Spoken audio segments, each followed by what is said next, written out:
There's one Nina Simone performance that was banned from ever being broadcast, recorded, or discussed in French media. The song she created that night in Paris was so politically explosive that copies of it were confiscated and destroyed by French authorities. But I've discovered what really happened during those 47 minutes that shook the French Republic to its core. May 10, 1974, was supposed to be a routine concert for Nina Simone at L'Olympia, Paris's most prestigious music hall. She was touring Europe during her self-imposed exile from America, performing for audiences who appreciated her artistry without the racial baggage that had destroyed her career back home. But what happened that night transformed a simple jazz concert into the most politically charged performance in French history. The trouble began before Nina even took the stage. As she was preparing in her dressing room, her French promoter, Jean-Claude Pelletier, burst in looking panicked. "Nina," he said in broken English, "there's been an incident. The police, they have arrested protesters outside. Young people, students, they were singing your songs. The protesters weren't there for the concert. They were part of a growing movement protesting France's continued economic ties with apartheid South Africa." For weeks, students and activists had been demonstrating outside the South African embassy, demanding that France cut all business relationships with the racist regime. The French government, led by President Valéry Giscard d'Estaing, had been trying to maintain a delicate balance, publicly condemning apartheid, while quietly preserving profitable trade relationships. That afternoon, French police had violently broken up a peaceful protest, arresting over 200 students. Among those beaten and detained was a young black French student named Marie Dubois, whose only crime was singing Mississippi Goddamn while holding a sign that read Liberté pour l'Afrique du Sud. When Nina learned about Marie's arrest and the police brutality, something inside her snapped. This wasn't just about apartheid or student protests. This was about the same pattern of oppression she had been fighting her entire life. Here in Paris, supposedly the city of freedom and enlightenment, black voices were being silenced just as they had been in Mississippi, Alabama, and every other place where power feared the truth. Nina made a decision that would change the course of the evening. She would dedicate her performance to Marie Dubois and all the arrested protesters. But she wouldn't just sing for them, she would sing about them, about apartheid, about French complicity, about the universal struggle for freedom. She would turn her concert into a political manifesto. The audience that night was a mix of American expatriates, French intellectuals, and government officials who had come expecting an evening of sophisticated jazz. What they got instead was Nina Simone at her most revolutionary, most dangerous, most uncompromising. Nina opened with her planned set list, performing classics like Feeling Good and Ni Me Quitte Pas to warm applause. But as the evening progressed, she began to deviate from the script. Between songs, she started speaking about the afternoon's arrests, about apartheid, about the connections between racial oppression in America and French colonial policies in Africa. The turning point came when someone in the audience, later identified as a French intelligence operative, shouted, "Stick to singing," in French. Nina stopped mid-song, walked to the edge of the stage, and stared into the darkness where the voice had come from. "Stick to singing?" she repeated, her voice carrying the dangerous quiet that anyone who knew Nina recognized as a warning. "You want me to stick to singing while your police beat children for demanding freedom? You want me to entertain you while you count money made from black suffering?" What happened next would be talked about in whispers for decades. Nina began to improvise, not just musically, but politically. She created an entirely new composition on the spot, a piece that combined elements of traditional African chants, American spirituals, and French revolutionary songs. The lyrics, sung in a mixture of English, French, and what sounded like various African languages, were a devastating critique of French foreign policy, colonialism, and racial hypocrisy. The song, which Nina would later call Paris Burning, lasted for 47 minutes. It wasn't just a musical performance, it was a political awakening, a call to revolution, a manifesto for liberation that seemed to speak directly to the souls of everyone present. As Nina sang, something extraordinary began to happen. The audience, initially confused and uncomfortable, began to respond. French students who had come to the concert started standing, then clapping, then singing along to the parts they could understand. The energy in the room became electric, dangerous, transformative. Nina's improvised lyrics spoke about Marie Dubois by name, calling her a daughter of France denied by France.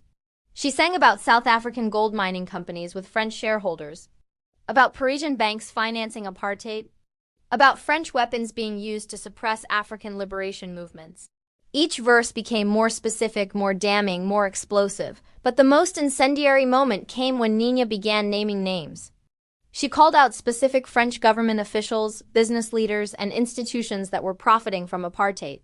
She revealed information that could only have come from someone with access to classified intelligence. Details about secret arms deals, offshore financial arrangements, and covert support for South African military operations. The audience was mesmerized. Many were recording the performance with small handheld devices, capturing what they instinctively knew was a historic moment. Government officials present began to look nervous, then panicked. This wasn't entertainment anymore. This was espionage, sedition, revolution being broadcast live. As Nina reached the climax of her improvised composition, she issued what could only be described as a call to arms. She urged the audience to leave the theater and join the protesters still gathered outside the South African embassy. She called for a general strike, for economic boycotts, for massive civil disobedience. She demanded that France choose between profit and principle, between complicity and conscience. The effect was immediate and dramatic. As Nina's performance ended, hundreds of audience members poured out of L'Olympia and into the Paris streets. They were joined by others who had heard about the performance through word of mouth. By midnight, over 3,000 people had gathered outside the South African embassy, singing Nina's improvised song and demanding the release of the arrested protesters. But Nina's revelations about French government complicity in apartheid had consequences beyond the immediate protests. Within hours, copies of the performance recordings were being circulated among journalists, activists, and opposition politicians. The information Nina had revealed threatened to expose years of secret French support for the apartheid regime. French President Giscard d'Estaing was awakened at 3 a.m. by his security chief with news of the crisis. The performance, they reported, had not only sparked massive demonstrations but had also revealed classified information that could severely damage France's international reputation and diplomatic relationships. The government's response was swift and severe.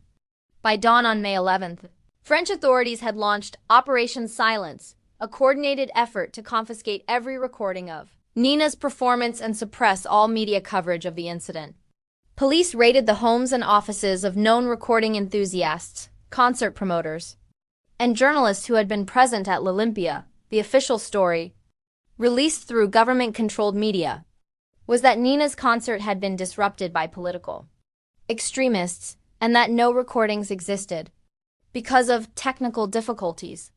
The few journalists who tried to report on what really happened found their stories killed by editors who had received pressure from government officials. Nina herself was initially unaware of the full scope of the government crackdown.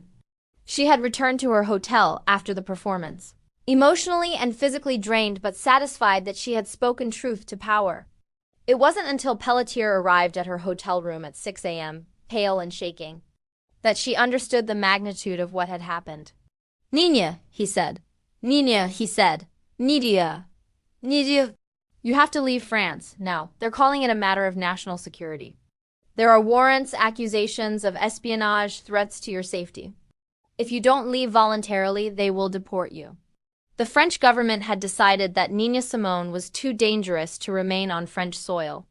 Her performance had not only embarrassed officials but had also revealed intelligence that could only have been obtained through illegal surveillance or classified leaks. They suspected she was working with foreign intelligence agencies or radical political organizations. Nina was given 24 hours to leave the country. Her concerts for the remainder of the tour were cancelled, her French visa was revoked, and she was placed on a secret list of individuals banned from entering France for an indefinite period. But the impact of Nina's performance couldn't be contained by government censorship. Despite official efforts to suppress it, copies of the recording survived. They were smuggled out of France by sympathetic activists and circulated underground throughout Europe and Africa. The song became an anthem for anti-apartheid movements across the continent. The information Nina had revealed about French government complicity also had lasting effects.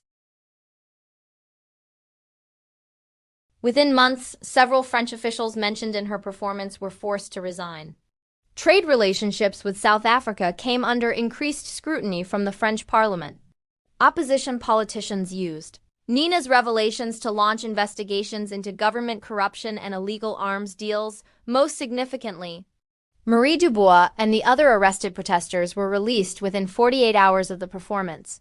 Their charges mysteriously dropped. The French government, afraid of further attention, decided that continuing to prosecute the students would only validate Nina's accusations and keep the scandal in the headlines. For Nina, the consequences of that night in Paris would last for over a decade.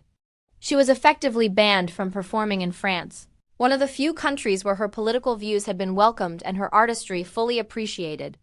The ban wasn't official. There were no public announcements or legal documents. But every time she tried to schedule performances in France, venues would mysteriously become unavailable, promoters would back out, or visa applications would be indefinitely delayed. Though it wasn't until 1985, 11 years later, that Nina was quietly allowed to return to France for a small concert at a private venue. Even then, she was watched constantly by French intelligence, and any attempts to make political statements during performances were immediately shut down by venue security. The French government never acknowledged what really happened on May 10, 1974. Official records from that period remain classified, and attempts by historians to access information about Operation Silence have been blocked by claims of national security.